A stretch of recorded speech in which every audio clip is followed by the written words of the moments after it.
The chamber of the Galactic Council was a masterpiece of light and silence. It was not a room built of stone or metal, but of solidified energy, its walls shimmering with soft colors. In the center of the great circular space, representatives of the most powerful species in the known galaxy sat upon floating platforms. Their forms were diverse. Some were tall and insect-like, others were blobs of intelligent liquid, and a few were clouds of swirling gas contained by simple force fields. The air hummed with the gentle translation fields that allowed everyone to understand each other. The mood was one of relaxed superiority. The main business of the day was done. Now they had a small, curious matter to discuss. A side door, small and plain compared to the grand arches of the main entrances, slid open. 2 tall guards from the Trider species entered. Their skin was a pale blue and glowed faintly. Between them walked a single, small figure. This was the object of their mild interest. A human. His name was Minsu. He was old. This was the first and most obvious fact. His hair was thin and white, combed neatly. His face was a map of deep wrinkles, especially around his eyes, which held a calm, tired light. He wore simple clothes, a loose brown shirt and dark pants of a rough fabric. They were clean, but showed signs of long use. He walked slowly, with a slight stiffness, but his back was straight. He looked around the vast chamber not with awe, but with a quiet, distant recognition. As if remembering a place he had seen long ago, the guards led him to a small, plain podium in the very center of the chamber, directly under the main viewing dome, which showed a spectacular view of the galaxy's core. They did not lock him in or bind him. He was not considered a threat. He was considered nothing. The Trider counselor, named Vale, moved his platform forward. Vale was the picture of Trider elegance.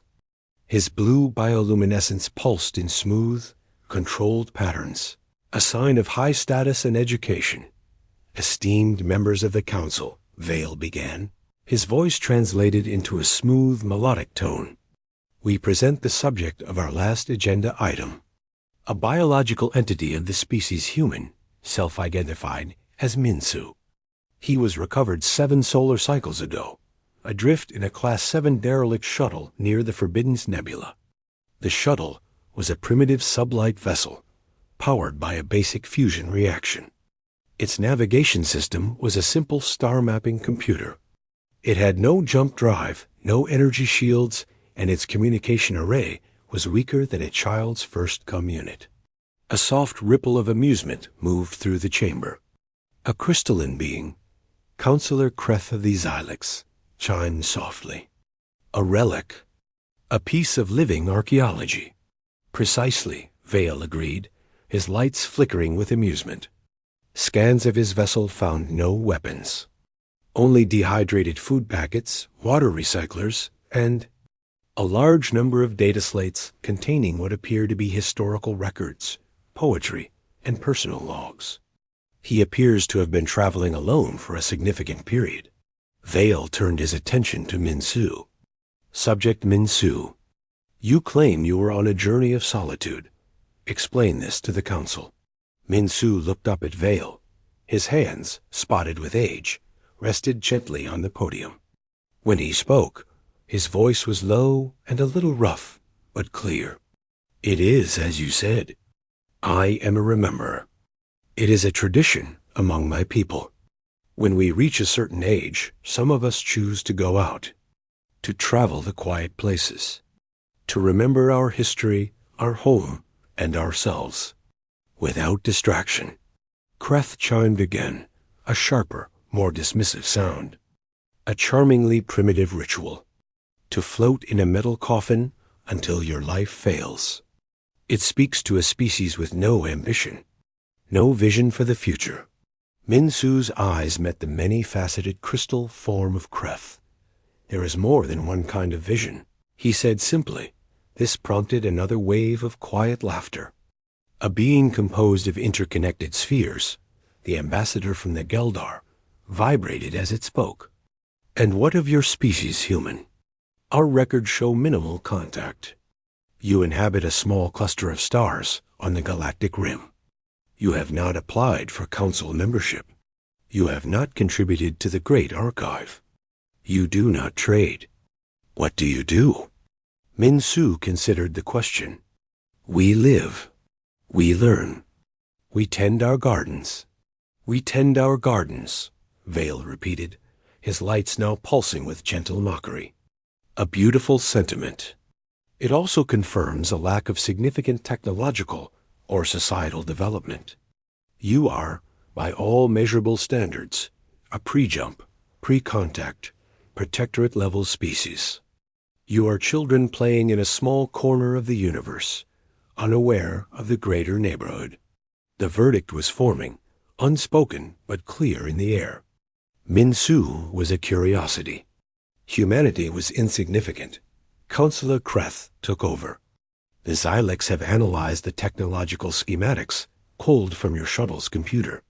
Your most advanced propulsion is a crude reaction drive. Your material science is centuries behind standard. Your understanding of hyperphysics is non-existent.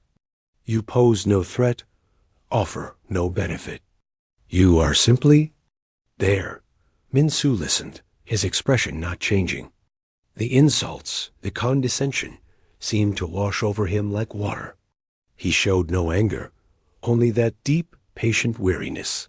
Vale made it official. Therefore, as per Council Law, Section 12, regarding undeveloped sentient species, the Council will formally declare the human star cluster a protectorate. This is not a punishment, Min Su. It is a gift. We will guide you.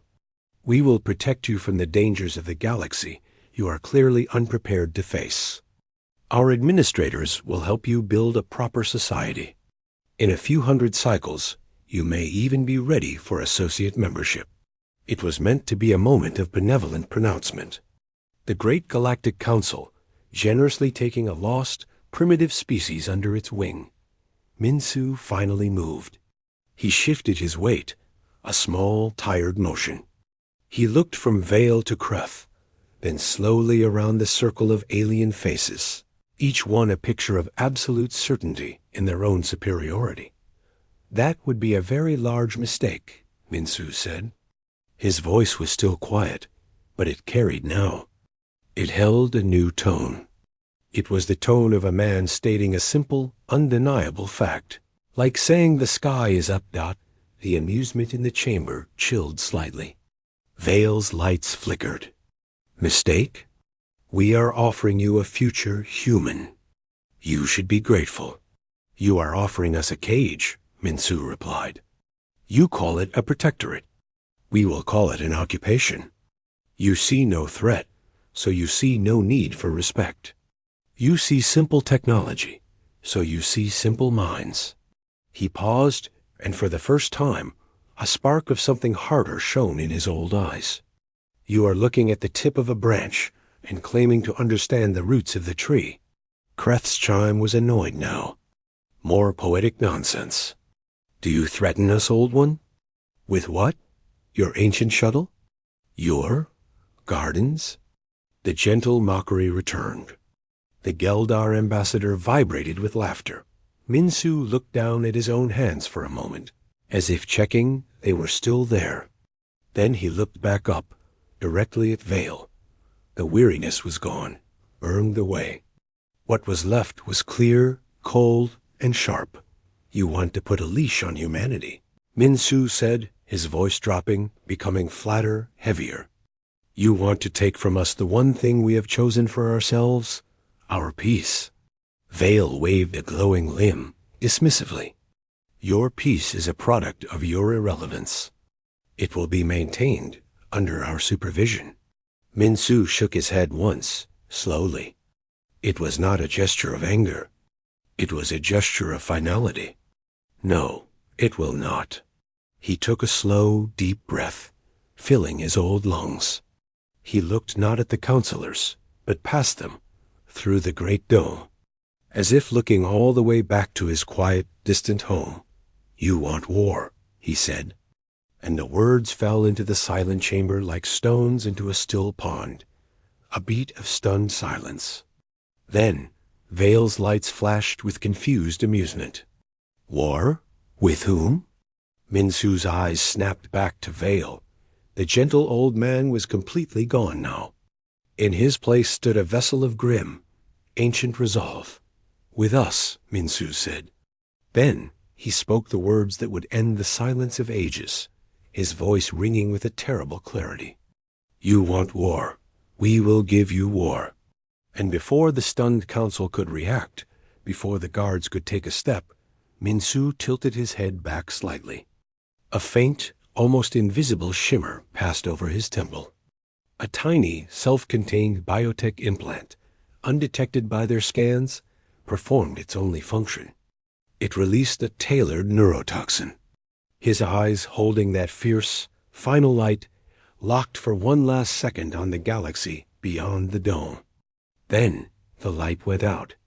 His knees buckled, and he collapsed silently to the floor of the podium, his journey of solitude finally over. The chamber was utterly, profoundly silent. The galaxy outside the dome spun on, beautiful and indifferent. The representatives of the most advanced species in known space stared at the small, still body of the old human, the echo of his last words hanging in the air, cold and impossible. The war had not yet begun, but the first shot, it seemed, had just been fired. The silence in the council chamber was absolute. It was a thick, heavy thing, broken only by the low hum of the energy walls and the faint sound of the Geldar ambassador's spheres rubbing together in a nervous vibration. All eyes, sensors, and other perceptive organs were fixed on the small, still form of the human on the central podium. For a long moment, no one moved. The dramatic, self-inflicted death of a sentient being was not common in this place of orderly debate. It was a raw, messy, biological act. It was shocking that Counselor Vale of the Triter was the first to break the stillness. His blue bioluminescence, usually so smooth and controlled, flickered in erratic, confused patterns. He gestured sharply with one glowing limb. The two guards who had brought Minsu in rushed forward. They knelt beside the body, their sensitive fingers glowing as they scanned for life signs. No neural activity. One guard reported, his voice toneless through the translator. Cessation of all biological functions. The cause appears to be a fast-acting organic compound, source unknown. It was internal. Internal? Kreth, the Xylix counselor, chimed. The sound was high and sharp with disbelief. Your scans detected no weapons, no implants. Our scans detected nothing technological above a basic level, Vale corrected, his lights pulsing with irritation. This was biological, organic tech, a poison sac, a failsafe. He said the words as if they were dirty, primitive concepts. The Geldar ambassador vibrated. A dramatic protest. A final, foolish act of defiance from a primitive mind that could not comprehend our generosity. This seemed to settle the room. The narrative reformed. The old human had not issued a threat. He had thrown a tantrum. A deadly, pathetic tantrum. The shock began to fade, replaced by a sense of mild annoyance and superiority. They were dealing with children, after all. Emotional, irrational children. Remove the body, Vale ordered, his composure returning. The guards lifted Minsu's light form and carried him back towards the small door. His simple clothes seemed even more pathetic now. As the door slid shut behind them, the chamber let out a collective, metaphorical breath. This changes nothing, Kreth stated firmly, his crystal facets glinting. The human's reaction only proves their instability. A protectorate is more necessary than ever. They clearly cannot govern their own emotions, let alone their star systems. There were chimes and pulses of agreement around the circle. The incident was unfortunate, but it was just that, an incident. The business of the galaxy continued. "We will proceed with the declaration of the Human Protectorate," Vale announced. "We will dispatch the first oversight fleet to the Rimward cluster. They will make peaceful contact, establish an administrative presence, and begin the integration process. The humans' outburst will be recorded as a note of cultural eccentricity, a warning to our sociologists about their volatile psychological profile." The formal decree was drafted on light screens. It was a document full of benevolent language, guidance, protection, enlightened stewardship. It declared all human space, every star and planet they called home, to be under the protective management of the Galactic Council. It was, in their view, a gift, a favor dot as the final symbols were being etched into the official record. A low priority alert pinged softly in the chamber's communication network. It was from long-range monitoring station Zeta 7 on the edge of Council territory near the human rim. Vale glanced at it, his lights flickering with minor inconvenience. "A minor gravitational anomaly," he reported to the chamber. "Station Zeta 7 reports localized space-time fluctuations, likely a microsingularity decay. A natural event. It is of no concern." The Council accepted this.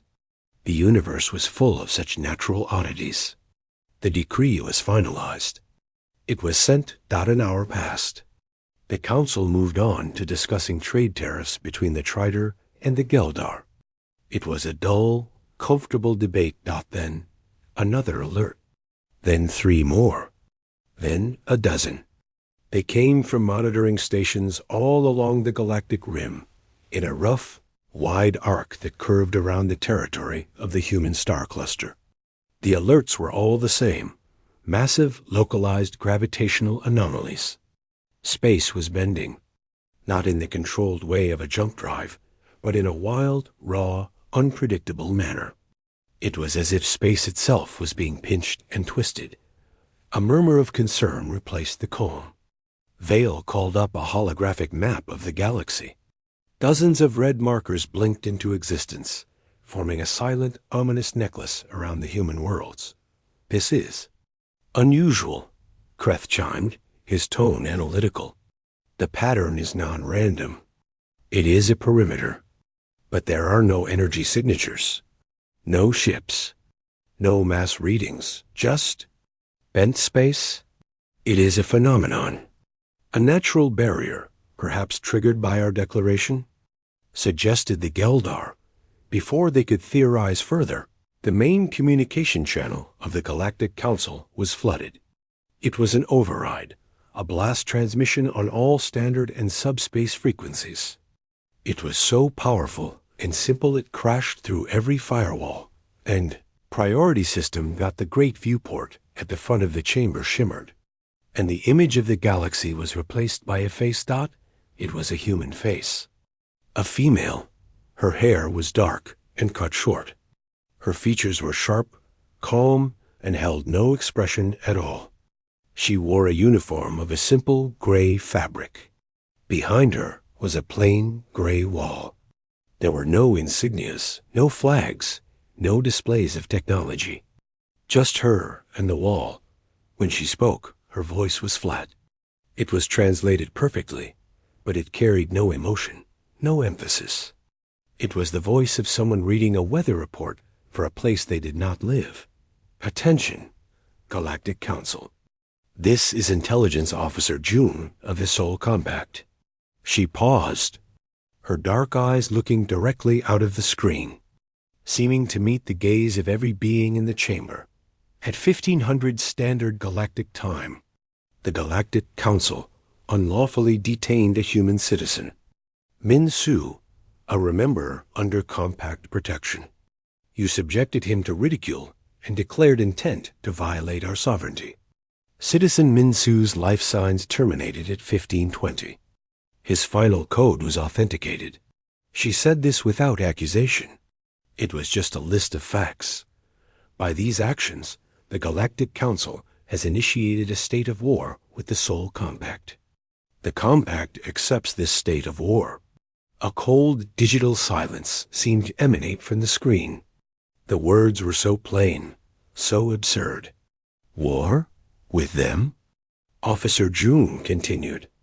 The silent fleet is now deployed. Effective immediately, all spatial travel by non-human vessels within the following lanes is prohibited. A list of coordinates scrolled beside her head. They were not random. They were the primary commercial routes, the major military supply lines, the lifeblood of the inner council systems. Vale found his voice. He activated his own comm, his lights blazing with outrage. This is a joke. You declare war. With what? We see no fleet. We see only natural disturbances. You are a voice from the dark, making empty threats. On the screen, June's head turned slightly, as if she had heard him. Her eyes seemed to look right at Vale. The threat is not empty. The demonstration will be unambiguous. Please observe. The screen split. One side still showed June's impassive face. The other showed a live feed from a council observatory. It focused on a moon, Pyrrhus 7. It was an uninhabited rock, but it housed a major triter fuel refinery and a significant military garrison. It was fortified with energy shields and planetary defense cannons. For 3 seconds, nothing happened. Then, space around Pyrrhus 7 shimmered like heat haze over a desert. The shimmering grew intense, violent. The moon, the refinery, the guns, the stationed ships, everything within a precise spherical boundary did not explode. It did not burn. It simply faded. It became translucent, like a ghost image. Then it was gone. The space where a moon had been for 1,000,000 years was now just empty space. There was no debris, no energy wave, no sound. It was a perfect silent deletion. In the council chamber, the silence returned. But this was a different silence. It was not the silence of shock at a single death. This was the silence of utter primal terror. This was the silence of a child who has just realized the dark in their room is not empty. On the screen, June spoke again, her tone unchanged. The silent fleet is deployed. The war is ongoing. Await further instructions. Soul compact out. The transmission ended. The viewport returned to its peaceful view of the stars. But the stars did not look peaceful anymore. They looked like holes in a dark fabric that could tear at any moment. The representatives of the most advanced species in the galaxy sat in their chairs, unable to move, unable to speak. They had laughed at an old man in simple clothes. He had promised them war. Now, war had come, and it was nothing they recognized. It was not fought with ships or guns. It was fought with the silent, absolute power to make things that existed cease to exist. The gentle hum of the chamber's energy walls now sounded like the hungry buzz of a swarm of insects, waiting just outside the light. The silence in the chamber was a living thing, cold and heavy. It was not the quiet of thought, but the quiet of a machine that has been unplugged. The stars on the viewport shone with a cruel indifference. Where the moon Pyrrhus 7 had been, there was only a perfect, awful nothing.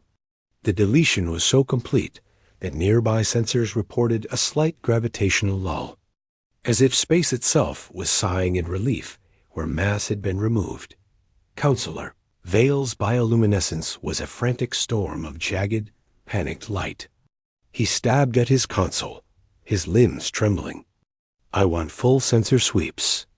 I want every military academy theory on unknown weapons. I want, his voice, translated, cracked. I want that moon back. Counselor Kreth, the crystalline Xylix, was not chiming. He was perfectly still, his facets reflecting the stunned faces of the other delegates. The Geldar ambassador had collapsed into a tense, silent cluster of spheres. Data began to flood their screens, but it was useless. The scans showed nothing. No residual radiation, No exotic particles, no tuck-in trails.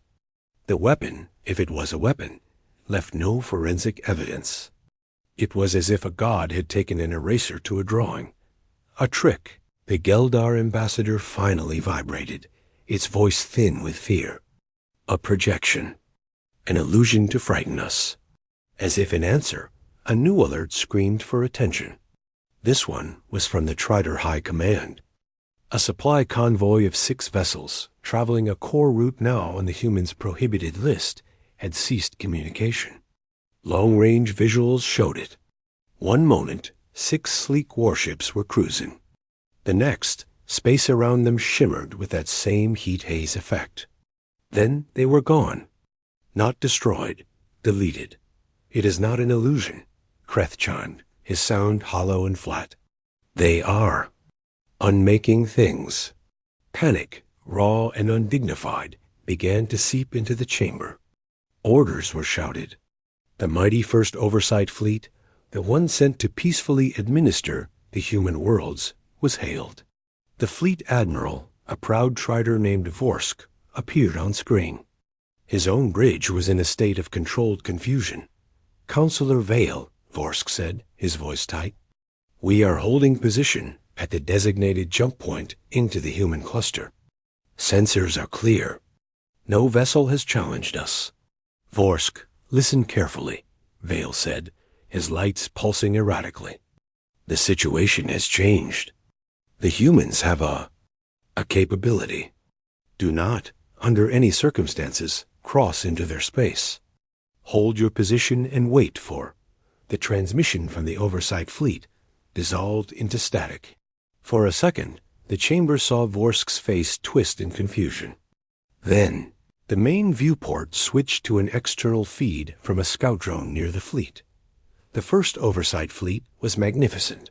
50 capital ships, 200 support vessels, their hulls gleaming in the light of a distant star. They were arranged in a perfect defensive formation, a show of impeccable order and power. Then, the space around the fleet began to change. It did not shimmer. Instead, it darkened, as if a thick, black ink was bleeding into reality. It formed a perfect sphere, encapsulating the entire fleet.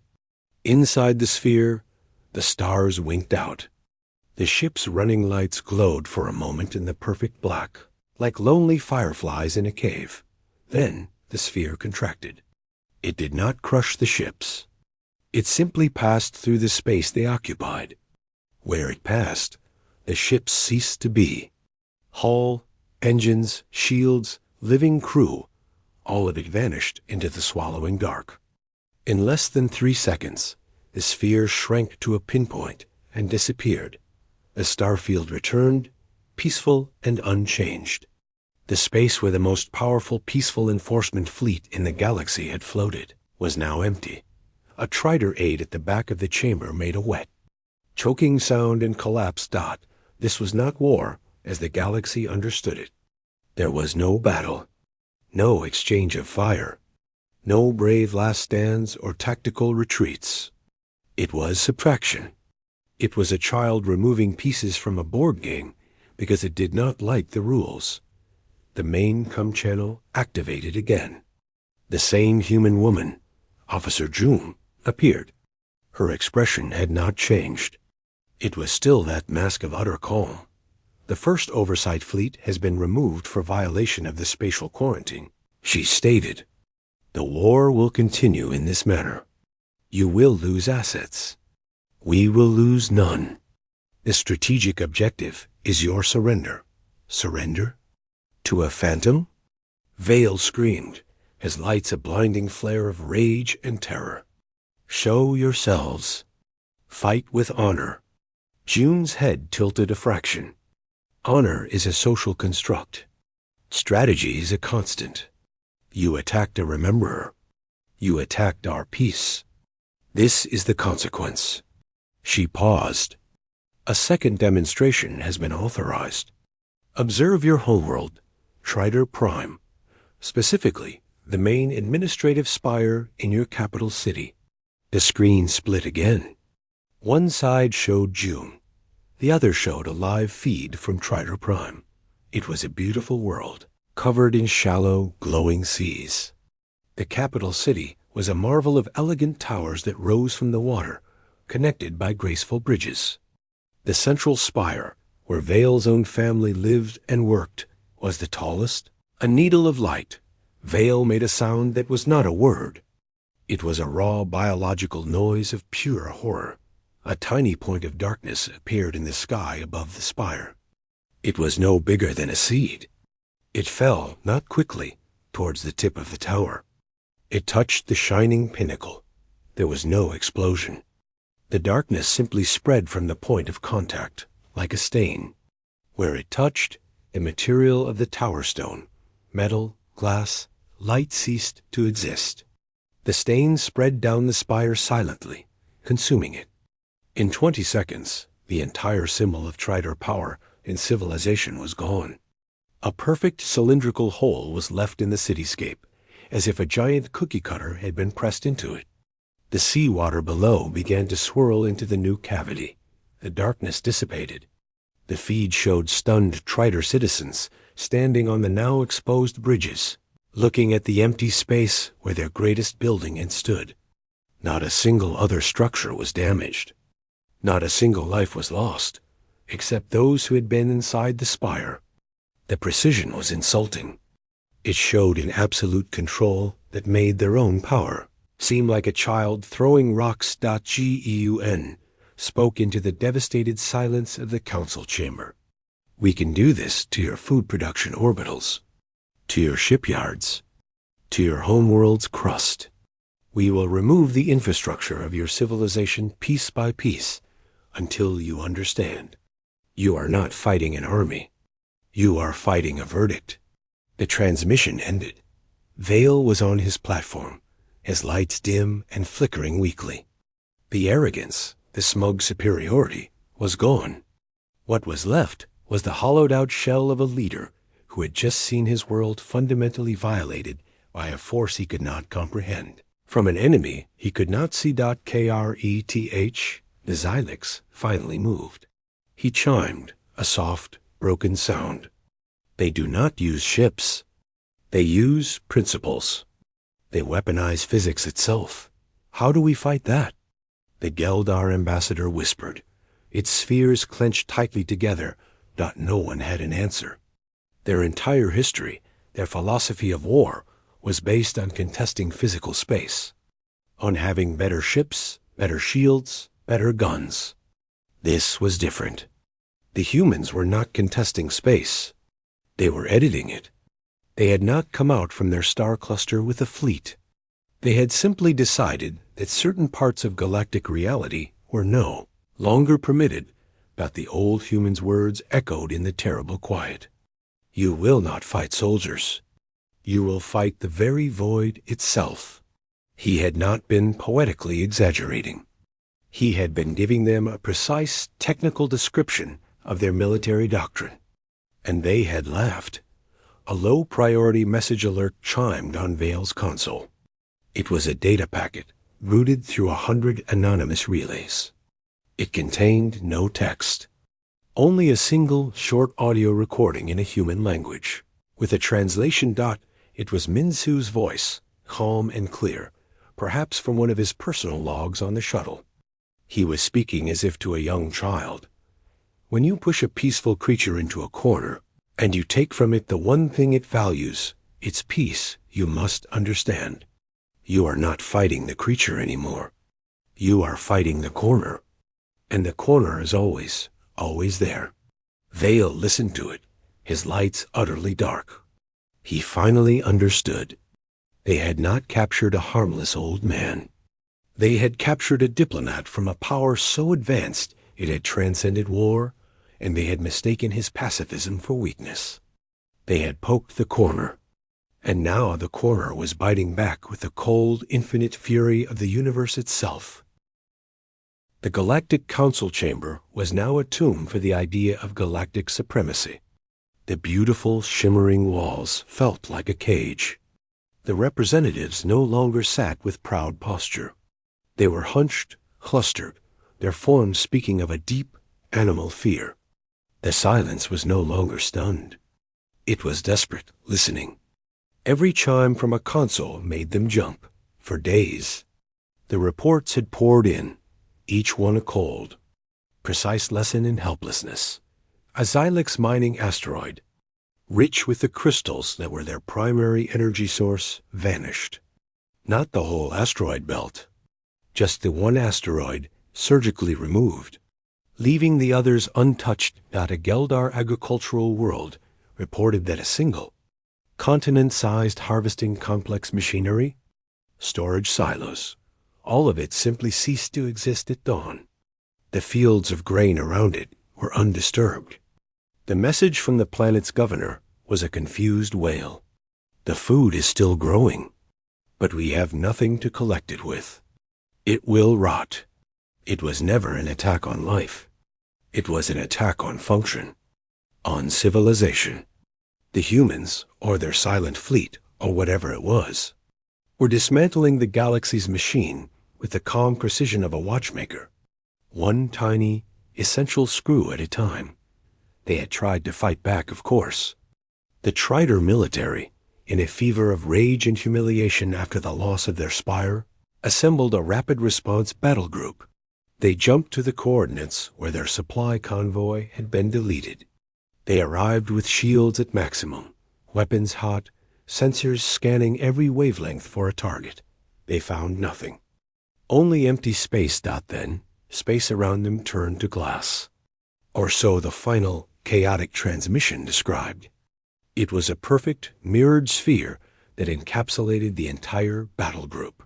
The Trider ships saw their own reflections, warped and infinite, coming at them from all sides. Then the sphere imploded, not with force, but with silence. When it was gone, so were the ships. The humans were not just powerful. They were untouchable, invisible. They fought from a dimension of reality the Council could not perceive, let alone target. Counselor Vale looked like a ghost of his former self. His bioluminescence was a sickly, weak flicker. He spent most of his time staring at the live feed of Trider Prime, at the gaping hole in his capital. The message was clear. We can do this to anything, anywhere. We just chose this. Counselor Kreth had entered a state of frozen, analytical shock. They are not violating physics, he chimed softly, over and over. They are using a deeper layer of it, a layer we did not know was there. We are ants trying to declare war on the rain. The rain does not hate us. It simply falls where it will, and we drown. The breaking point came from an unexpected direction. A new transmission arrived, not on the main broadcast channel, but as a tight beam message directly to the personal console of the Geldar ambassador. It was marked with a simple symbol, a gray circle. The ambassador, a bundle of nervous anxiety, played it. A new human face appeared. This was a male, older than June, with a stern face and close-cropped gray hair. He wore the same simple gray uniform. "I am Commander Dayan of the Soul Compact," he said. His voice was different from June's. It was not flat. It was calm, but it had weight, like stone. "Your world, Geldar 3, is a primary source of thruster coolant for 70% of the Council's civilian fleet. In 6 hours, your orbital refinement facility will be removed. This will cause significant economic disruption and strand millions of your citizens. You have a choice." The Geldar ambassador vibrated so violently it threatened to come apart. "A choice? You can attempt to defend it and fail," Dayan said, his tone matter-of-fact. "Or you can publicly and formally withdraw your species from the Galactic Council's declaration of war against humanity. You will announce your neutrality. In return, your facility remains. Your trade with non-council entities may continue." It was an ultimatum, but it was also a lifeline, and it was not delivered to the Council. It was delivered to one member, in secret, forcing a terrible decision. The Geldar ambassador looked around the chamber at the others. At Vale, broken. At Kreth, lost in theory. It saw the crumbling of everything. The human strategy was now horrifyingly clear. They were not just breaking things. They were breaking the alliance. "They are dividing us," the ambassador whispered, its vibration a hum of misery. "They are offering us a way out, but only if we betray each other." Before the others could respond, Krefft's console chimed. He had received a message, too. A tight beam, marked with the same gray circle. With a trembling crystal appendage, he played it. It was Commander Dayan again. "Counselor Krefft, your species faster than light communications. Rely on the quantum harmonic crystals mined from asteroid XK77. In 4 hours, the asteroid will be removed. You may attempt a fruitless defense, or you may publicly declare the Xylix people neutral in this conflict. The choice is yours." Krefft's facets went dull. The humans had done their homework. They knew the exact fragile points of each species' civilization. Not their military strength, but their logistical tendons. The things that, if cut, would make society seize up and fall. Panic turned into a quiet, desperate scramble. Every counselor now watched their own console, waiting for their personal message, their private deal with the void. The grand unified Galactic Council was disintegrating in minutes, picked apart by an enemy that refused to show itself. Vale watched it happen.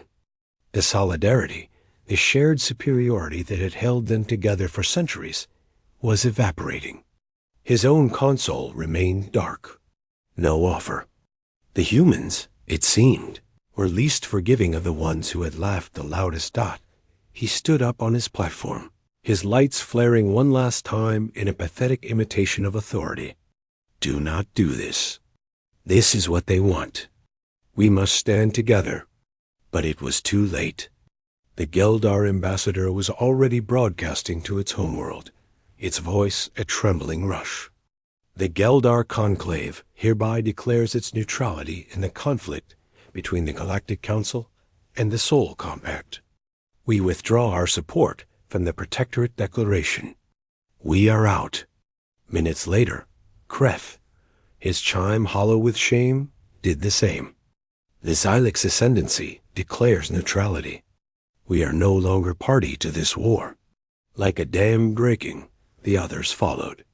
One by one, the voices of a dozen species filled the channels, renouncing the Council, renouncing the war, begging for neutrality.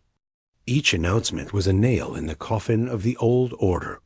Vale was alone. The Trider were alone. He looked at the empty space where his fleet had been, at the hole in his city, and he knew with a cold, sick certainty what was coming. The humans would not offer the Trider a deal. They had made their example. The main channel activated. Officer June appeared once more. She looked at the camera, and for the first time, there might have been the faintest shadow of something in her eyes. Not pity, something colder, finality. "The Galactic Council, as a unified entity, has ceased to exist," she stated. "The war is now between the Sol Compact and the Trider hegemony as the primary instigator. All other species are recognized as neutral, provided they maintain their declared stance." She paused, letting the isolation sink into Vale's very soul. "Commander Dayan has a final message for the Trider people." Dayan's face replaced hers. He looked directly ahead, his stone-like face impassive. "Trider hegemony. You detained our remember. You mocked our peace. Your leadership chose this path. The responsibility is yours. He did not threaten a city or a moon. In 1 hour, the Trider homeworld's primary starport, all orbital shipyards, and all military command centers on the planet's surface will be removed. You are advised to evacuate these facilities. This is not a negotiation. This is a consequence. The Silent Fleet will then stand down, pending your unconditional surrender. There will be no further warnings." The screen went black. VAEL sank down. The messages from his own world began to flood and immediately panicked, screaming, begging for guidance. He had no guidance. He had only the echoing memory of an old man's calm voice saying, "You want war. We will give you war." They had given it. And it was a war the Trider and the galaxy could not even comprehend, let alone fight. The humans had not conquered them. They had simply, quietly, and absolutely proven that the Trider's right to exist as a power was a privilege the humans could revoke at any time. The war was already over. The rest was just cleanup. The final hour was not a countdown of chaos, but of a terrible, quiet unraveling. On Trider Prime, the order to evacuate the starports, shipyards, and command centers was given, but it was an order given to a people already broken. The people moved in a daze. The glow of their bioluminescent skin was dim, like fading embers. There was no screaming, no riots. The reality was too large, too absolute, for panic. It was an acceptance of a force of nature in the Galactic Council chamber, now just a room. Its authority evaporated. Vale sat alone on his platform. The others were gone, having fled to manage their new, fragile neutrality. He watched the feeds from his homeworld.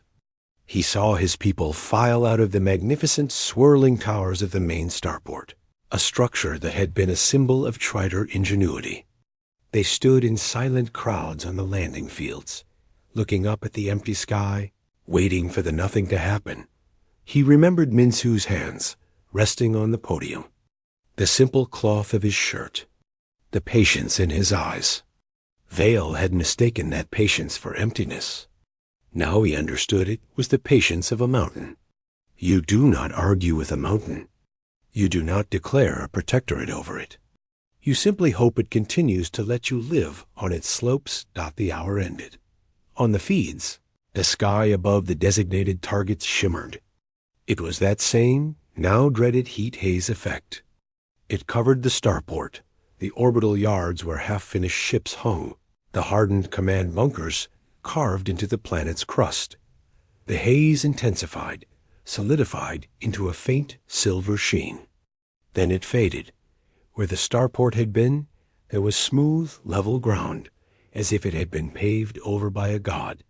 The orbital shipyards were simply absent, leaving only drifting constellations of disconnected tools and construction bots. The command centers were gone, leaving open, neat holes in the earth. The precision was, again, insulting. It was a cleanup, a removal of clutter. There was no explosion of debris, no catastrophic damage to the surrounding cities. The humans had taken only what they said they would take. The message was clear. We have perfect control. We have perfect knowledge. We could take your world, and we are choosing for now to just take your ability to make war. The silent fleet did not announce its stand down. It simply stopped. The strange gravitational anomalies along the rim ceased. The oppressive, watching feeling that had gripped the galaxy for days began to lift, slowly, like a fog burning away in a morning sun that no one trusted anymore. A day passed. Then another. No new transmissions came from the humans. The gray screens remained silent. It was this silence that was the most frightening of all.